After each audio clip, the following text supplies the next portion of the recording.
Hello students, welcome to ninth video lecture of permutation combination. और इसमें अब ज़्यादातर टॉपिक्स इस चैप्टर के खत्म हो चुके हैं। कुछ टॉपिक्स थोड़ा बचा हुआ है, देखते हैं उसे।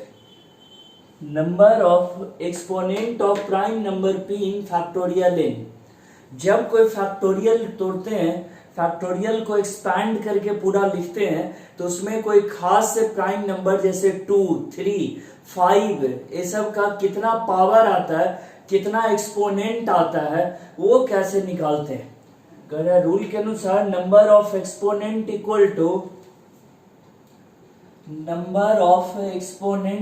टू कितना होगा, एन वाई पी। एन हो गया जिसका फैक्टोरियल लिख रहे हैं, और पी हो गया वो प्राइम नंबर जिसका एक्सपोनेंट, जिसका पावर आप निकालना चाह रहे हैं। ये बॉक्स क्या है, तो ये बॉक्स है ग्रेटेस्ट इंटीजर, जिसको पहले भी कई बार समझाया कि एन इंटीजर इक्वल टू और just less than the given number is known as greatest integer. 2.3 से जस्ट छोटा हो गया 2, -1.3 इससे जस्ट छोटा -2, 10.5 ग्रेटेस्ट इंटीजर 10, -100.3 ग्रेटेस्ट इंटीजर -101। यानी कोई भी नंबर उससे जस्ट छोटा वाला जो इंटीजर हो या बराबर वाला, उसे कहते हैं ग्रेटेस्ट इंटीजर है। यहाँ एग्जांपल से भी सीखे कि 2.3 से जस्ट छोटा 2, -1.3 से जस्ट छोटा -2।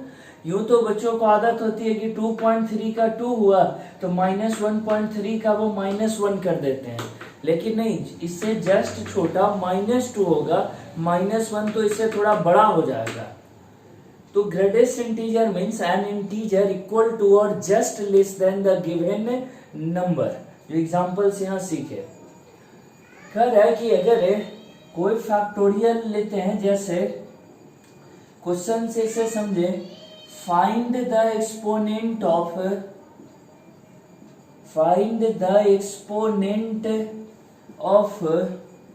2, 3 एंड 5 इन फैक्टोरियल 100। फैक्टोरियल 100 के एक्सपेंशन में 2 पर कितना पावर आएगा, 2 का एक्सपोनेंट कितना आएगा। एक्सपोनेंट और पावर दोनों सेम सेंस में यूज करते हैं वर्ड। तो कह रहा है कि number of exponent of 2 equal to N Y. एक बार और इस बात को दोहरा दूं कि अगर हमारे पास 100 लिखा गया है, तो यहाँ समझे कि फैक्टोरियल 100 जब लिखते तो 100 लिखेंगे तो 100 इंटू 99 इंटू 98, घटते घटते जाएगा 1 तक।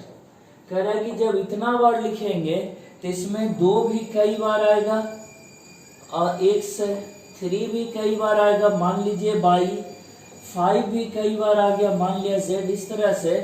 तो कह रहा है कि जब फैक्टोरियल 100 तोड़ेंगे इस तरह 100, 99, 98, तो इसमें 2 कितना बार आएगा, यही हो गया एक्सपोनेंट जो निकाल रहे हैं वहां पर। 3 कितना बार आएगा, 5 कितना बार आएगा, यानी 2 का पावर कितना, 3 का पावर कितना, 5 का पावर कितना। 2 का एक्सपोनेंट, 3 का एक्सपोनेंट, 5 का एक्सपोनेंट। तो ये मतलब हुआ कि फैक्टोरियल 100 तोड़े तो इतना नंबर लिखेंगे, उसमें 2, 3, 5 ये सब प्राइम नंबर्स कितने बार आएगा। तो यहाँ पर अगर नंबर ऑफ एक्सपोनेंट ऑफ 2 निकालें, फॉर्मूला सामने लिखा हुआ है, कितना हो गया, n का वैल्यू है 100 और नीचे p का वैल्यू है 2, 100/2 स्क्वायर है, 100/2 cube, 100/2 to the power 4 and 100/2 to the power 5, 100/2⁶ और 100/2⁷ आगे जरूरत ही नहीं पड़ेगा। देखें कैसे, क्योंकि 1 से छोटा का ग्रेटेस्ट इंटीजर 0 होने लग जाता है, इसीलिए कुछ दूर के बाद कैलकुलेशन करना हम लोग बंद कर देते हैं। 100/250, 100/4 25, 100/8 कितना हो गया 100/8 करेंगे तो कितना हो जाएगा 12.5 और इसका ग्रेटेस्ट इंटीजर 100/16 और 100/16 तो हो जाएगा कितना 6.25 है।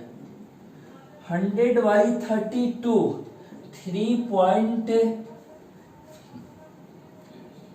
3 समथिंग आएगा 1 ऐसे। 100 आ गया कितना 64 है तो 1 पॉइंट समथिंग आएगा और आगे 100/128 है 0 पॉइंट समथिंग ऐसे। करेक्ट, इसका तो दो जो इंटीजर है वो डायरेक्ट लिख ही चुके हैं 50 25 और ये 12.5 का ग्रेटेस्ट इंटीजर हो गया 12, 6.25 का हो गया 6, 3.1 का 3, 1.1 का 1 और 0.0 बाकी सब 0। जोड़कर देखें कितने के बराबर आता है कैलकुलेशन 75 और 12 है 87, 87 और 6 है 93 और 4 97। ये कैलकुलेट करके 97 आया, यानी फैक्टोरियल 100 को जब लिखेंगे तो उसमें अदर टर्म जो भी आए 2 का पावर 97 आएगा और बाकी अदर आएगा, लेकिन 2 का स्पेशली 2 कितना बार आएगा 97 बार, 2 टू दी पावर आएगा 97। देखते हैं यही काम अब 5 के लिए करते हैं और 5 वाले में देखते हैं कि उसमें कितना आता है। यही काम अगर 5 के लिए करें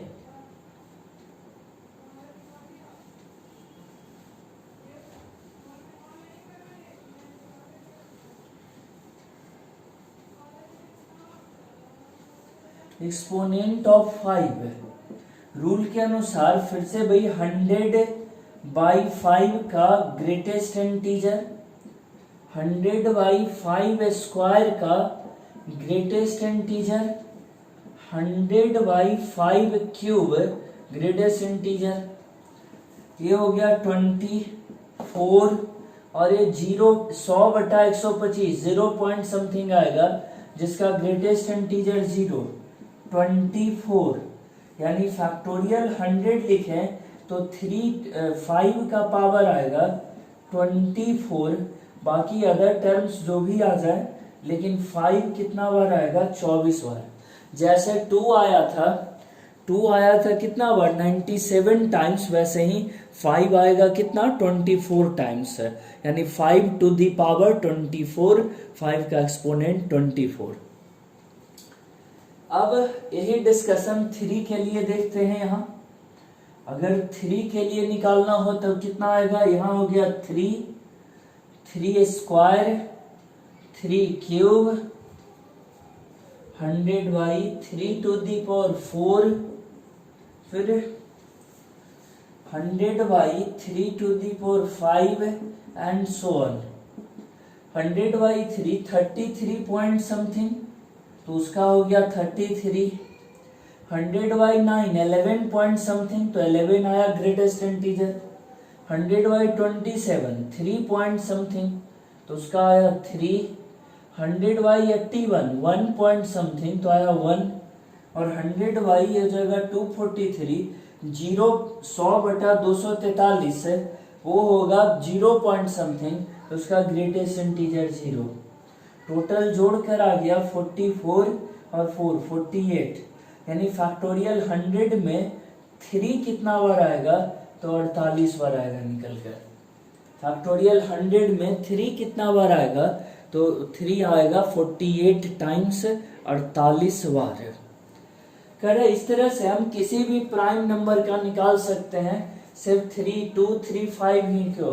कोई पूछ देगी सर 7 का बताइए, 7 भी प्राइम नंबर है, तो यहाँ 7 स्क्वायर 7 क्यूब, और इधर जरूरत ही नहीं पड़ेगा क्योंकि जो 0 पॉइंट आने लगे उसका ग्रेटेस्ट इंटीजर 0 हो जाता है हर बार। तो कह रहा है कि इसमें 7 से कितना बार, 7 1 7 और 4 14 पॉइंट समथिंग का 14 आएगा ग्रेटेस्ट इंटीजर, 2 पॉइंट समथिंग का 2 और ये 0 पॉइंट समथिंग का 0। ग्रेटेस्ट इंटीजर लिख दिए, 14 2 16, यानी 7 अगर ढूंढा जाए कि फैक्टोरियल 100 में 7 कितना बार आएगा तो 48। बाकी सब भी यहाँ डॉट डॉट में दर्शाएं और बहुत सारा नंबर आएगा, लेकिन 7 कितना बार आएगा तो 7 आएगा 16 टाइम्स, 16 बार आएगा 7। तो इस तरह से हम लोग किसी भी फैक्टोरियल के कैलकुलेशन में कोई प्राइम नंबर कितना बार आएगा वो निकालते हैं। 2 कितना बार, 3 कितना बार, 5 7 11 13, ये सब प्राइम नंबर कितना बार आएगा वो कैलकुलेशन हम लोग इस मेथड से करते हैं।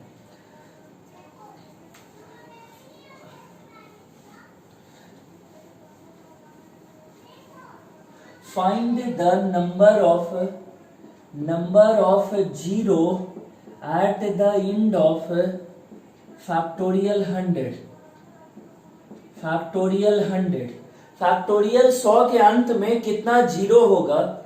एक जीरो बनने के लिए एक 5 चाहिए और एक 2 चाहिए। 5 इंटू 2 बराबर 10 अर्थात एक जीरो। तो कह रहा है कि 5 और 2 जितना जोड़ा बनेगा उतना बार जो है जीरो बनेगा। फैक्टोरियल 100 लिखें, 2 पर 97, 3 पर लाए 48, 5 पर 24, 7 16 एंड सो ऑन, ऐसे चलते चला जाएगा। ये 2 और 5 जब जब मिलेगा जीरो बनाएगा। 2 पर 97 में से 24 हटा दें, यहाँ 3 और 7 73।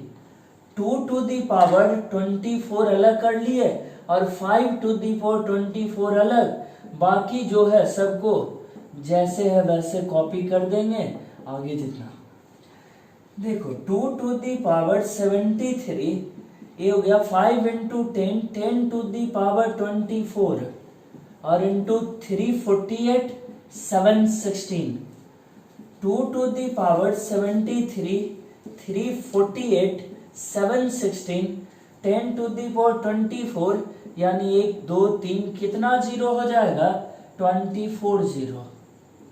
यानी सारे अंक आगे जितने आ जाए लास्ट में कितना जीरो आ गया निकलकर? 24 जीरो। तो एक आया आंसर कि फैक्टोरियल 100 के अंत में, फैक्टोरियल 100 के लास्ट में कितना जीरो होगा? तो 24 जीरो, क्योंकि जब जब 2 और 5 मिलेंगे एक जीरो का जन्म होगा। और कितनी बार जोड़ा लग सकता है, कितने बार 2 और 5 इंटू हो सकते हैं? तो 5 है 24 बार, 2 को भी लिए 24 बार, दोनों मिले तो 10 टू दी पावर 24, यानी 10 पर पावर 24 जीरो बना। यानी फैक्टोरियल 100 के अंत में 24 जीरो होगा। एक करेक्ट आंसर हुआ।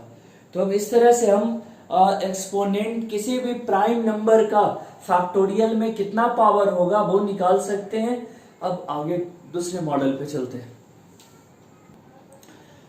अब लोग निकालेंगे sum of numbers formed using given digits. अगर अंक दे दे और उससे कितनी संख्याएं बनेगी ये तो आप लोगों ने खूब पढ़ा। अब कह रहा है कि उन संख्याओं को जोड़कर कितना आएगा। जैसे गिवन डिजिट्स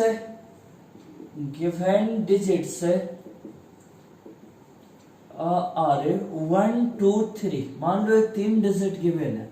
इससे जितनी संख्याएं आएंगे 1 2 3, 1 3 2, 2 1 3, 2 3 1, 3 1 2, 3 2 1, ये आ गया निकल करके कितना बार? 3 2 बार, 2 वो भी 2 बार और 1 2 बार। यानी ये हो गया फैक्टोरियल 2 1 + 2 + 3 और बराबर 12। यहां भी वही आएगा 12, यहां भी 12। 3 पोजीशन, ये हो गया 1 से, ये हो गया पोजीशन 10 से और ये पोजीशन हो गया 100 से।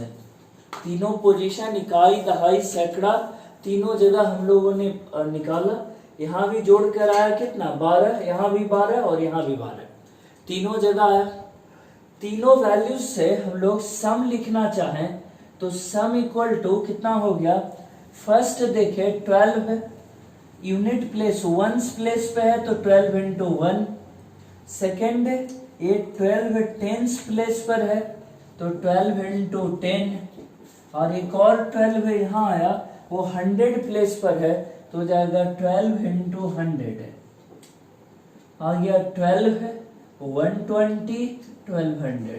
तीनों ऐड किए 2 3 3 1, यानी 1 1 2 3 इससे बनने वाले जो संख्या होगी, जितने नंबर्स होंगे वो सारा जोड़कर कितने के बराबर आएगा 1332 1332। एक रूल जैसा है बना और इसे अब मेमोरी में रखते हुए अगर ये सब अब हटाएं और डायरेक्ट भी जोड़ दें तो कितना आ जाएगा से 12 2 बचा 1, ये भी जोड़कर 12 और 1 13 1 12 और 1 13। डायरेक्टली भी जोड़ते तो वही आता 1332।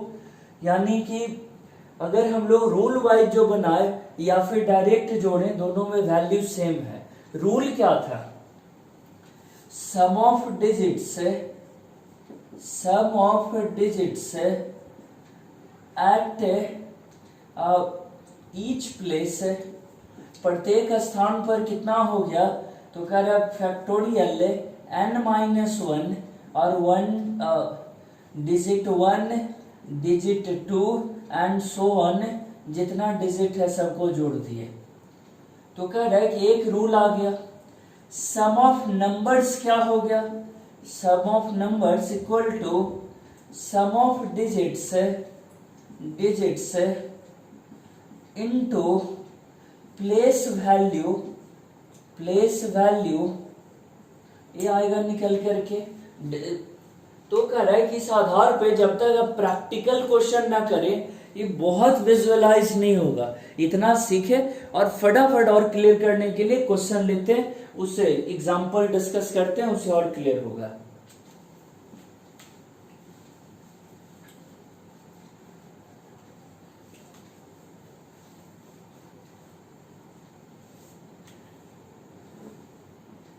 Find the sum of all numbers formed using the digits 2 2 3 5 8।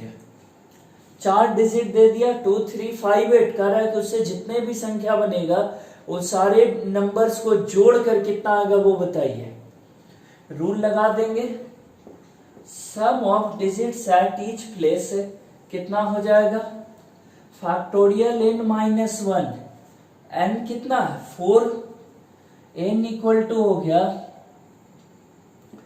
Number of digits और ये बराबर है 4। d1 d2 dn कितना है d1 d2 d3 d4, 4 digit है 2 3 5 8। तो कह रहा है कि अब sum of digit at each place, देखिए sum of digits at each place factorial n-1 d1 d2 dn factorial 4 - 1 2 3 5 8 कितना हो गया फैक्टोरियल 3 का 6 है और 5 5 10 8 18, 18 इंटू 6 है 108 यार निकल करके। अब इससे देखिए सम ऑफ नंबर्स क्या पढ़े थे, sum of digits into place value. Sum of digits तो हर जगह आया 108, 4 अंकों की संख्या, कितने डिजिट का नंबर है 4 डिजिट नंबर, तो 4 प्लेस होगा और सम ऑफ डिजिट आया है कितना 108। इसको पहले यूनिट प्लेस को 1 से, टेंस प्लेस को 10 से, 100 प्लेस को 100 से और 1000 प्लेस को 1000 से मल्टीप्लाई कर देंगे। वही लिखे थे रूल में, sum of numbers equal to sum of digits into place value. तो हर एक प्लेस पे प्लेस वैल्यू से उसे मल्टीप्लाई कर दिए, कितना आ गया देखिए 108 ये हो गया 1080, इसका 10800 108 और यहाँ 000 819 ये आंसर हो गया। यानी 2358 से बनने वाली जो ढेर सारी संख्याएं होगी, ढेर सारे नंबर्स होंगे, उन सबको जोड़कर कितना आएगा 119988 है। प्रोसेस एक बार फिर से रिपीट करता हूँ। 2358 में total number of digits 4n equal to 4, digits है d1 d2 d3 d4 2 3 5 8। Sum of digits at each place है factorial n-1 into sum of digits 108 आया। 4 डिजिट का नंबर है तो 4 प्लेस, वंस, टेंस, 100, 1000, इकाई, दहाई, सैकड़ा, हजार, हर एक प्लेस वैल्यू पर मल्टीप्लाई कर दिए उसके प्लेस वैल्यू से, और जो आया उसे ऐड कर दिए, वही सम ऑफ डिजिट्स निकल, सम ऑफ नंबर्स निकल गया। अब इसी डिस्कशन में सीखेंगे कि जब दिए हुए अंक में से कोई एक अंक रिपीट कर जाए और तब जितने नंबर बनेंगे उन सबों को जोड़कर सम कितने के बराबर आएगा। जैसे क्वेश्चन में 2 2 3 5 है, 2 2 बार है और 3 एक बार, 5 एक बार, 2 जो है रिपीट कर गया है। तो अगर ऐसे में सम ऑफ नंबर्स, इन दिए हुए डिजिट से बनने वाले सारे नंबर्स का सम क्या होगा। कह रहा है कि when one digit repeats है, sum of digits at each place है। कह रहा है याद करिए सजावट में जब कोई डिजिट रिपीट करता है तो 2 से डिवाइड कर देते हैं हम लोग, फैक्टोरियल 2 से। तो कह रहा है जब डिवाइड कर दिए तो यहाँ पर sum of digits at each place कितना आ जाएगा निकल कर, इन फिर से 4 अंक है तो 4 है, लेकिन 2 जो है 2 बार रिपीट कर रहा है तो सम ऑफ डिजिट्स आएगा factorial n-1 by 2 into sum of digits है। ये आ गया निकल कर 3 इंटू 2 2 4 4 5 है इंटू 12 इक्वल टू 36 है, निकल गया। Sum of digits at each place निकल कर आया कितना 36 है। अब कह रहा है कि सम ऑफ नंबर्स जो निकालना है ये कितना आएगा। तो पढ़े थे 4 अंक का है, सब जगह का प्लेस वैल्यू लिए 36 36 36 और 36 और सब प्लेस वैल्यू लिखे। पहला यूनिट प्लेस पे इंटू 1 इंटू 10 इंटू 100 और 1000 प्लेस पे है तो इंटू 1000। जोड़ दें सबको, कितना आ जाएगा, पहला 36, दूसरा 360, 3600 और 36000, जोड़कर आ गया 69993। फाइनल आंसर हो गया 399 और 3996 है। तो कह रहा है कि अगर कोई डिजिट रिपीट हो तो हम लोग इस तरीके से बनाएंगे, sum of digit at each place में बटा 2 हो जाएगा और जो आएगा उसको उसके प्लेस वैल्यू से मल्टीप्लाई कर देंगे, गिवन डिजिट से बनने वाले सारे नंबर्स का सम निकल जाएगा।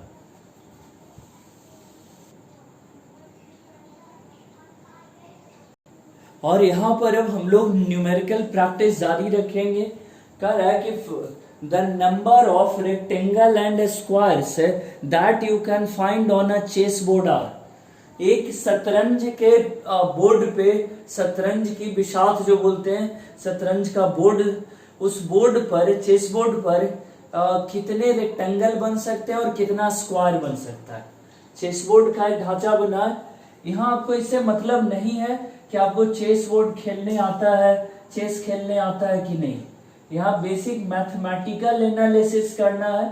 चेस बोर्ड पर देखो जितने बॉक्सेस होते हैं वो सब बना रहा हूँ। ये 1 2 3 4 5 6 7 8 9 लाइन्स हुआ, जिसे 8 कॉलम बटा। अब देखिए यहाँ जरा रो उसी तरह बांटेंगे, 4 रो हुआ, फिर यहाँ से 20 से खींचे, ये हो गया, इसमें भी 1 2 3 4 5 6 8 9, टोटल नंबर ऑफ लाइंस हो गया 9। पहला number of rectangle, rectangle parallelogram का ही स्पेशल फॉर्म होता है, यानी जो रूल पैरेललोग्राम का होता है वही रेक्टेंगल के लिए।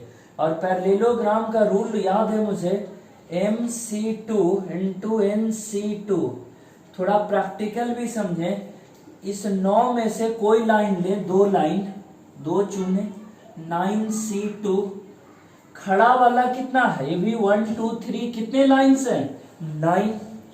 कह रहे खड़ा वाला भी 9 लाइन है, और इसमें से भी कोई 2 को लेंगे तो उससे क्या बनेगा, देखिए खड़ा वाला 2 लेंगे, फिर 9 में से कोई 2 चुने खड़ा वालों में से, तो इसमें एक क्या जन्म लिया, रेक्टेंगल, ये रेक्टेंगल बना। तो कह रहा है कि एक रेक्टेंगल बनने के लिए कोई भी 2 लाइन हॉरिजॉन्टल में से ले और 2 लाइन वर्टिकल में से। तो यही तो होता था पैरेललोग्राम में भी, कि 2 लाइन एक सेट में से लेते थे और 2 लाइन दूसरे सेट में से। फॉर्मूला आता था MC2 इंटू NC2, जो कि आगे तोड़ कर आया था 1/4 Mn M-1 N-1। यहाँ M भी 9 N भी 9, M-1 हो गया 8, N-1 हो गया 8, 4 से कट गया 2, 81 इंटू 16, ये जितना मल्टीप्लाई करके आ जाए यही आंसर हो गया। ये हो गया number of rectangle on chess board. Chess board पर कितने रेक्टेंगल होंगे, और ये इजीली हम लोगों ने कैलकुलेट कर लिया। लेकिन कह रहा है कि क्या जितना आसानी से रेक्टेंगल निकाल लिए, स्क्वायर भी, क्योंकि ये भी पूछ रहा है क्वेश्चन कि इसमें ऐसे छोटे बड़े स्क्वायर कितने बनेंगे। तो स्क्वायर समझने के लिए अब देखते हैं, तब तक रेक्टेंगल आप नोट करिए, इसे समझिए, क्लियर करिए।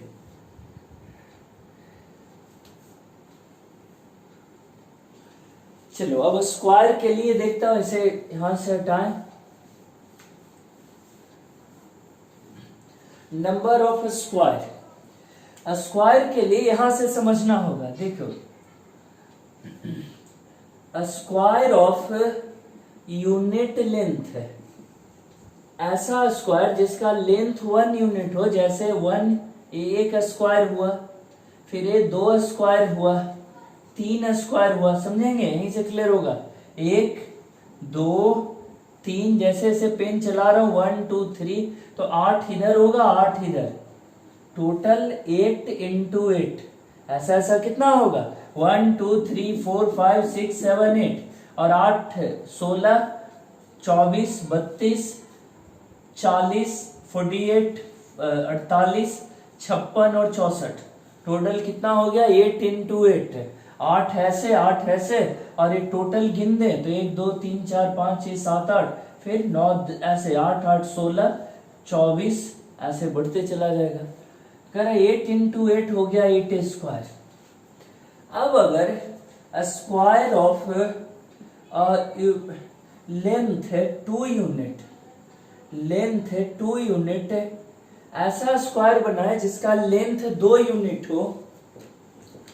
देखो 2 यूनिट लेंथ का बनाना है, ये रेड कलर से मैं इसको ऐसे घेर के आपको दिखा रहा हूं। एक बना 2 यूनिट लेंथ का, फिर यहां से फिर अगला जो बनेगा उसको फिर से एक और कलर से यहां दिखाता हूं, ग्रीन से, ये बना सेकेंड। तो देख रहे हो कैसे बन रहा है, ये रेड वाला, यही से समझना, 1 ये 2, अगला 3 4 5 6 7 7 स्क्वायर बन रहा है।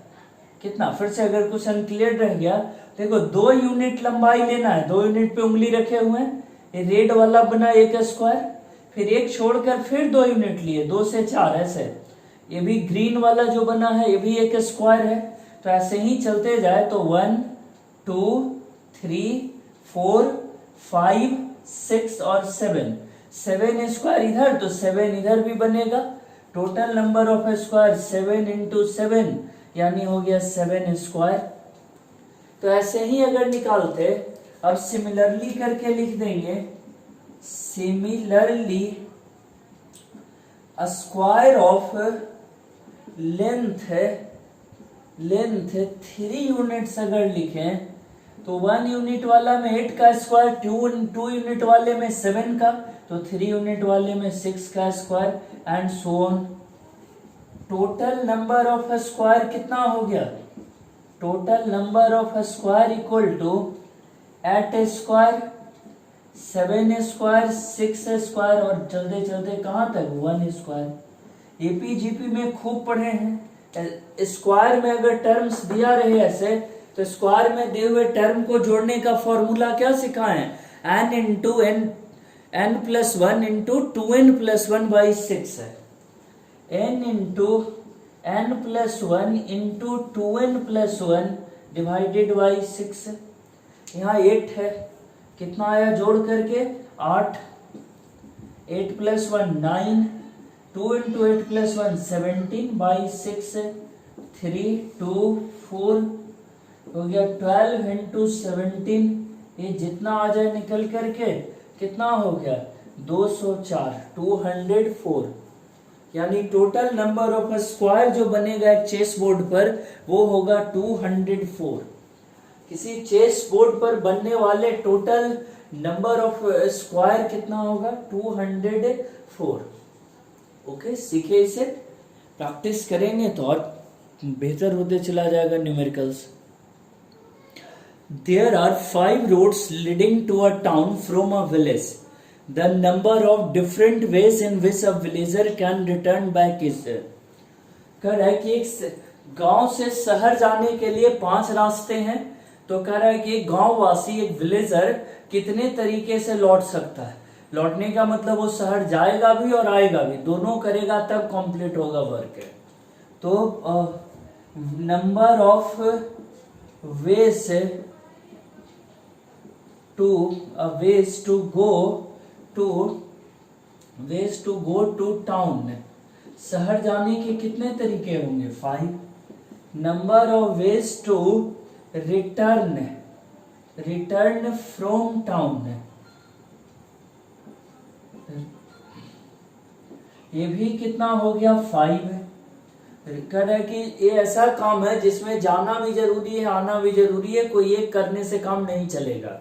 तो कह रहा है जब एक वर्क में 2 वर्क हो और दोनों वर्क कंप्लीट करने पर ही फाइनल वर्क कंप्लीट होता हो, तब मल्टीप्लिकेशन का rule, fundamental rule of multiplication लगाते हैं। तो कह रहा है कि required number equal to 5 into 5 equal to 25। यानी कितने तरीके से वो शहर जाकर लौट सकता है, तो उसके लिए 25 रास्ते होंगे। वो 25 रास्तों से वो आने और जाने मिला करके टोटल 25 डिफरेंट वेज होगा। कह रहा है कि विलेजर्स के लिए 5 जाने का था, 5 आने का था, और आना जाना मिला करके ही होगा रिटर्न टू विलेज। यानी दोनों वर्ग का को मल्टीप्लाई कर दिए और आया 25। नेक्स्ट क्वेश्चन देखते हैं। In an election, a voter may vote for any number of candidate not greater than to be elected. यानी एक चुनाव में एक वोटर कितना बार भी वोट कर सकता है, लेकिन जितनी सीट है, जितना सीट पर कैंडिडेट को जीतना है, जितना सीट पर चुनाव लड़ा जा रहा है, उतने सीट से ज्यादा वो वोट नहीं कर सकता। और आपको कह रहा है कि आपको एक चीज इसमें समझा दूं कि नॉर्मल वोटिंग नहीं है। जो हम लोग वोट देते हैं वो अलग ढंग का होता है। वोटिंग है कॉलेज में, जैसे मान लो कोई बोर्ड है और बोर्ड के मेंबर्स बनने के लिए वोटिंग हो रहा है। बोर्ड मेंबर्स के लिए कितनी सीटें खाली है? 4। कितना सीट है? 4 are to be elected, 4 seat है। कैंडिडेट कितना खड़ा है? 10। तो इस तरह का क्वेश्चन है कि कॉलेज में बोर्ड मेंबर का चुनाव हो रहा है, 10 बोर्ड मेंबर्स, 10 कैंडिडेट मैदान में है और 4 सीट है। 4 सीट पर चुनाव लड़ा जाना है, 4 सीट पर के लिए चुनाव लड़ा जा रहा है। कैंडिडेट कितने? 10। कह रहा है कि एक वोटर जब वोट देने जाएगा तो कह रहा है कि voter votes for at least one candidate, कम से कम एक कैंडिडेट के लिए वोट दे सकता है, या ज्यादा से ज्यादा जितना सीट है, जितने मेंबर्स के लिए इलेक्शन हो रहा है उतना, 4 सीट है तो वो 4 वोट दे सकता है, हर एक सीट के लिए एक एक वोट। अब जब एक वोटर जाता है, देखिए ना डिफरेंट है, नॉर्मल वोटिंग से कंफ्यूजन हो जाएगा इसमें, तो कह रहा है ऐसे समझना है कि 10 सीट, 10 कैंडिडेट, 4 सीट, या एक वोटर या तो एक वोट दे सकता है या 4 वोट मैक्सिमम दे सकता है, जितना सीट है उतना। जब वोट देने गया तो नंबर ऑफ वोटिंग नंबर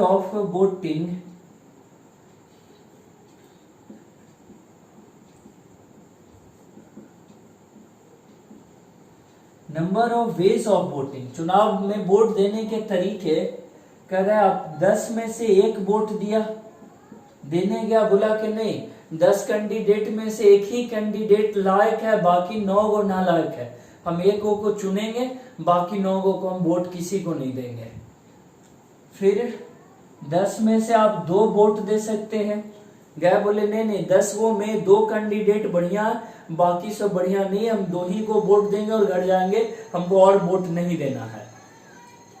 फिर 3, फिर उसी तरह से 4 से ज्यादा वोट तो आप दे भी नहीं सकते, क्योंकि सीट कितना है, बोर्ड मेंबर में का जो सीट खाली है वो 4 ही खाली है, और 10 में से 4 ही को आपको चुनना है, तो 4 से ज्यादा तो आप चुन भी नहीं सकते। 10C1 10, 10C2 का कितना हो गया 45, और फिर 10C3 है तो निकालना पड़ेगा, factorial 10, factorial 3, factorial 7, 10, factorial 4, factorial 6 है, ये कट गया 10, 9, 8, 6, 7, ये कटा कितना आया 10, 9, 8, निकाल लें, इधर हो गया 55 प्लस ये कट के आ जाएगा 10 इंटू 9 इंटू 8 बाई 6, और उधर 10, 9, 8, 7 बाई 24, 8, 3, 24, 3 यहाँ कटा 2, 3, 2, 4, 55 प्लस 120 प्लस 270 कितना हो गया, अब 7 to 9 213 390 और 55 445 आता हुआ दिख रहा है, और यानी टोटल नंबर ऑफ वेज होगा वोटिंग का, वोट देने के कुल तरीके कितने हो गए 445 है, तो करेक्ट आंसर हुआ 445। देखते हैं एक बार कैलकुलेशन और रिवाइज कर लेते हैं, और देखो कैलकुलेशन में 7 इंटू 3 है तो 210 होगा, 210 होने का मतलब यहाँ हो जाएगा 385 है, तो ये देखिए अब जाके करेक्ट हुआ, अब जाके इसका कैलकुलेशन सही हुआ। तो इतना सीखेंगे, पढ़ेंगे इसको, फिर आगे next question. In an examination the maximum marks of each of 3 papers are 50, 3 paper है 50-50 मार्क्स का, 100 फॉर 4th पेपर, चौथे पेपर का 100 मार्क्स। कितने तरीके से कोई स्टूडेंट 40% मार्क्स ला सकता है? 3 पेपर हुआ 50 मार्क्स का और 1 पेपर 100 मार्क्स का, तो टोटल या फुल मार्क्स जिसको कहते हैं कितना हो गया, फुल मार्क्स तो इक्वल टू हो गया 3 into 50 plus 100 equal to 250। Score 40% score है तो 40 बाई 100 इंटू 250 इक्वल टू आ गया कितना 100, यानी 250 में 100 लाना है। लेकिन इसमें ऐसा कोई रेस्ट्रिक्शन नहीं है कि एक पेपर में 30 लाएंगे तो पास होंगे, सब यही दिक्कत है। कोई पेपर में आप 0 भी ला सकते हैं, किसी में 50 ला सकते हैं, किसी में 1, किसी में 35, तो इतने केसेस होंगे, इतने 1000 केसेस बनेंगे कि हम सजा सजा करके तो इसको नहीं ला सकते। ये कोई सोचे ना कि सोच सोच करके हम जोड़ देंगे सबको, नहीं संभव, क्योंकि पहला 50 मार्क्स का है, उसमें कितने आ सकता है, score a score chart for first paper 0 number. एक क्वेश्चन में और सिखाया था पिछले वीडियो में, शायद वो हुआ था कि जिसमें स्कोरिंग को यानी जो नंबर लाना है उसे पावर से एक्सपोनेंट से दर्शाते हैं। तो 0 मार्क्स, 1 मार्क्स, 2 मार्क्स, या फिर कितना मार्क्स ला सकता है 50। फुल मार्क्स जब 50 है तो उससे ज्यादा तो नहीं ला सकता। तो 0 मार्क्स, 1 मार्क्स, 2 मार्क्स और 50। फॉर सेकेंड पेपर और थर्ड पेपर दोनों के लिए सेम ही रह जाएगा सब चीज। सेकेंड पेपर थर्ड पेपर के लिए सब कुछ same. Score chart for fourth paper में 0, 1, 2 और करते करते 100 मार्क्स तक जा सकता है। चौथा पेपर में या तो वो 0 नंबर लाए, 1 नंबर, 2 नंबर, या फिर कितना नंबर लाए 100 नंबर। कह रहा है कि इन केसेस को मिला दें, टोटल चार्ट तो बराबर 1 x स्क्वायर x 50 3 बार आया एक बार, और 1 प्लस x स्क्वायर x 100 ये आया एक बार। कुल मिलाकर ये आया 1 से 0 नंबर से लेके 50 नंबर तक लाने वाला 3 पेपर था, और 0 से 100 लाने वाला 1 पेपर था, फोर्थ पेपर। तो टोटल स्कोर डिस्ट्रीब्यूशन चार्ट यहां लिख लिए। हमको चाहिए कितना, कह रहा है कि 100 मार्क्स से 100 मार्क्स चाहिए। That is x to the power 100 in 1 plus x square to the power x 50 और into 1 plus x square dot dot dot x 100। कह रहे हैं कि इस पूरे बंटवारे में से किसमें कितना आए, कौन पेपर में कितना नंबर आए उससे मतलब नहीं है। हमको ये सब गुना करके कितना चाहिए x टू दी पावर 100, यानी इसमें जितना गुना होकर आएगा उसमें x टू दी पावर 100 कब आएगा और उसका कोफिशिएंट कितना होगा वो हमें चाहिए कि कब कब x टू दी पावर 100 आएगा। कह रहा है कि अब कैलकुलेशन के लिए क्वेश्चन आप समझ चुके, दोहरा दूं। 50 नंबर का 3 पेपर, 100 नंबर का 1 पेपर, टोटल फुल मार्क्स 250 का 40%, यानी 100 नंबर लाना है 250 में से। तब क्वेश्चन ऊपर से हटा रहा हूं, यहीं पे सॉल्यूशन करेंगे हम लोग, बचा हुआ सॉल्यूशन।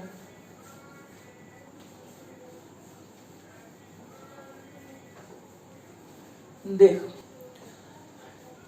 कितना आया, 1 plus coefficient of x to the power 100 in 1 plus x square, ये हो गया जीपी लगाएंगे 1 minus x to the power 51 बटा 1 minus x to the power 3। इसका 1x भी जीपी में है, 1 minus x to the power 101 बटा 1 माइनस एक्स है। ऊपर फिर से लिखे इसे, coefficient of x to the power 100 in, इसका क्यूब करिए 1 माइनस 3x 51, 3x 102 और minus x to the power 153, 1 minus x 101 और नीचे 1 minus x to the power 3 और 1 माइनस x है। कह रहा अब और जगह की जरूरत होगी तो नीचे वाला और मिटाते हैं, और इसमें चलो इसको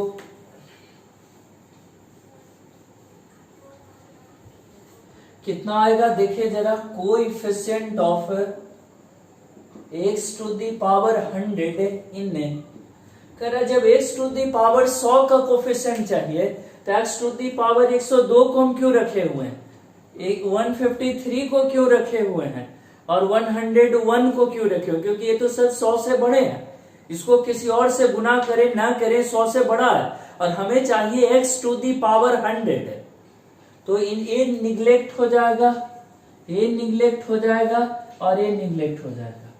बचा कितना, 1 माइनस 3x 51 और नीचे 1 minus x to the power 4, 1 minus 3x x 51 और 1 minus x to the power minus 4, कितना हो गया पावर माइनस 4। अब देखो 1 माइनस 3x 51 ये रखे, इसको एक्सपैंड करेंगे, होल का पावर था कितना -4, ऐसे इसका हो गया 1 के बाद ढेर सारा टर्म आता, हमें जो चाहिए हम उस पर फोकस करेंगे। देखो 100 plus 4 -1 c 4 minus 1 x to the power 100, हमें x पर 100 चाहिए और ये n है -4 और x पर पावर चाहिए 100। तो बाइनोमियल थ्योरम का last binomial theorem for any index पढ़े थे और उसमें जनरल टर्म निकालना सीखे थे कि हाँ हो जाएगा ये n हो जाएगा और यार तो n प्लस r -1 और यहाँ n -1 होता है। फिर एक और चाहिए हम लोग को 51 के लिए, तो ये हो जाएगा 49 plus 4 -1 c 4 -1 x to the power 49 और ढेर सारे टर्म। इसको जब एक्सपैंड करते हैं -4 को तो इनफाइनाइट तक जाता है, लेकिन हम दो वही नंबर चूज किए जिन दो नंबर को का हमें जरूरत था। कैसे देखें, 1 को मल्टीप्लाई कर दें इससे और 51 वाले को मल्टीप्लाई कर दें इससे। देखिए करके बताता हूं, 1 इंटू इतना किए 103 c3 x to the power 100, 3 into x 51 और x 49, x से 100 हो गया गुना करके और बचा 49 और 4 53 माइनस 1 52 c3 और x टू दी पावर हो गया, वो तो लिख ही चुके 100। देखो जो हमारा जरूरत था x टू दी पावर 100 लाना, तो ये दोनों में x टू दी पावर 100 आ गया, कॉमन कर लें x टू दी पावर 100, यहाँ हो गया 103 c3 माइनस इधर हो गया कितना 3 इंटू 52 c3। तो ये जोड़ करके निकल करके आया और यही calculation x to the power 100 का इतना मल्टीप्लीकेशन हुआ, इसको कैलकुलेट कर लेंगे, ये जितना आया उतना इतने तरीके होंगे 250 में से 100 नंबर लाने का, 250 में से 100 नंबर लाने के इतने मेथड्स हो जाएंगे। तो इसे सीखे, नोट किए। चलो अब इसमें सारा थ्योरी सब टाइप का एग्जांपल्स पढ़े। एक वीडियो और बनाऊंगा इसमें जिसमें अपडेटेड कुछ क्वेश्चंस और प्रैक्टिस करवा दूंगा। बाकी मोस्टली आपको सब कुछ परमुटेशन कॉम्बिनेशन का सिखा दिया और इसे अब पढ़े, रिवीजन करें, प्रैक्टिस करें, डाउट्स पूछें। और thanks for watching, thanks for studying by this method, thank you.